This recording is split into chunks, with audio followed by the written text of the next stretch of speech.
Tom, nearly 4 months now since you took over. How are you finding it overall? It's been a great experience so far. Obviously on the pitch we could hope for some better results, but overall, we've been really enjoying our time in Carlisle, delving into the community and the club, and looking forward to the future and the plans we have coming up. We'll start with off the pitch things first. How are the plans for the East Stand progressing? Progressing well. Plans have all been submitted. We're just waiting on the finalized approvals to come in, and hoping to have things finalized, quotes in by March, and hopefully begin working at April is the target date. And we've got plans for the fan zone behind the Warwick, and they've also been submitted. Just a case of waiting for that approval and hoping that they're done for next season. Yeah, definitely. I noticed a couple of fans noticed quickly on Company's House that there were some additions made by the club back there on that side, and we do have some plans to renovate, to build it out, and have a little fan zone behind the Warwick Road end that adds to the concessions over there and makes it easier access for those that want to get halftime concession or something along those lines. Also planning for a permanent screen over in the West Stand car park for next season, but should hopefully be in place for a Euro sort of fan zone idea as well. Yeah, 100%.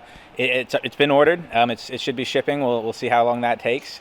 But the one we have right now has been temporary. It's been great, but it'll be good to have that permanent one there that will be there, for here on out, and to have it in time for the Euros would be a massive plus, because we think it'd just be a great place for people to come together to watch and hopefully see the Lions win. Other things, we've got the LED advertising boards and the refresh of the Neil Centre planned as well. Yeah, the LED boards, I believe they'll be, they're close to being here. I don't think they'll be installed until next season, just due to timing wise. So that'll be a good addition to the stadium, and the Neil Centre, just a little rehab, a little modernization for it, and using it a little bit with the academy, giving them some space in there as well, will be a really nice touch for them as well. Training ground is a big topic. How are things going with that? We think they're going well. We've certainly got our preferred site. It's been submitted to the council. We think both sides, there's some positives for everyone in it, and we're just waiting to get the finalized details on that. But as soon as we do here, we're ready to go on it. So we're ready to go. Is there hope that the first team and youth team will be able to use that for pre-season, or is that too early? That'll depend on how quickly the grass grows and everything gets put in. But the hope would be yes. We like to move as fast as possible. So if we can, we will. I think there's a way forward also been agreed with the debt from Castle Sports from PurePay. How has that sort of gone? Yeah, so as a lot know, Castle Sports did purchase the debt of over $2.4 million in full from PurePay, and just in the past week or so, we've managed to get with the accountants and find a way to have that forgiven, so it will not be affecting the club. And that was one of the big things we stated when we came in, that we wanted to be debt-free. We made the commitment to be debt-free, and we're close to getting that done. It should be in the, I believe, 24-25 fiscal year. That puts the club in a really strong position going forward as well.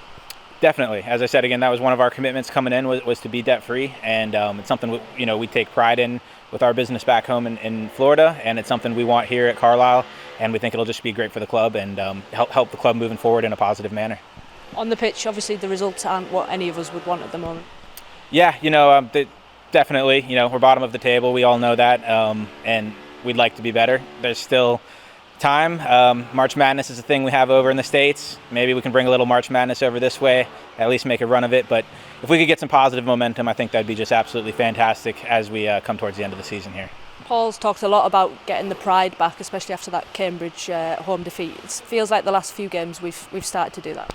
Yeah, definitely. The Bristol game, I thought we had a good performance. Burton, obviously, with the win, and even the game Charlton. If you were a neutral, it was a fantastic game to be at. Unfortunately, we came out on the wrong side of it, but the team showed fight, they showed spirit, and that's what you want to see as we come into the final stages of the year here. And the fans have really, really continued to back us through that as well. Yeah, can't understate that or overstate that enough. The fans have been absolutely massive. They're the lifeblood of this club, the lifeblood of the community, and we really appreciate the support that's still coming out given the situation. And we hope to continue that and keep driving it forward. And you're all very much still behind Paul and helping him plan for next season. We are. We believe Paul's the right guy for next season. We've already started the planning process for moving into the summer window, and everything has to be moving. This game moves at light speed, and we got to be ready. Part of that planning has been including Stats Bomb. How has that been going? I know you've been involved in that. Yeah, I've been involved in that a little with some of the recruiting team and analysts here. It's a different way to look at things, and we think the best way to do it's a combination of the kind of what we would call the old school way of scouts on the ground, eyes on players, the stats. You find the right mesh of those two, and I believe that's the best way to really get the full picture. And that's kind of what we were hoping to do, what we want to do going forward. We're learning new things in the system every day. It is a very in-depth system, complicated in some ways, but as you learn it, it does start to make sense. And once you get it right, we think it'll be something that'll be very, very positive for the club going forward. All of that should help us be ahead of the game this year, where we were maybe behind it last season. Yeah, we certainly hope it'll help us put ahead of the game. We'll start to identify players earlier. Then we can go have those live viewings and everything quicker, hopefully have maybe more of them that we can do before we have to make a decision. And so, yeah, definitely hope it puts us on the front foot on that regard. And you're over till the Stevenage game, which is our One Club One community game. It'll be good to get the whole city involved in all of that. Yeah. We once we heard about that, we thought it was a fantastic initiative. We look forward to being down in City Center for the march down to the stadium. So hopefully anyone that wants to be a part of that will come out and join. But we think it'll be a great day for the club, and hopefully we can get a good result on it too. And just last one, anything else that you want to update fans on?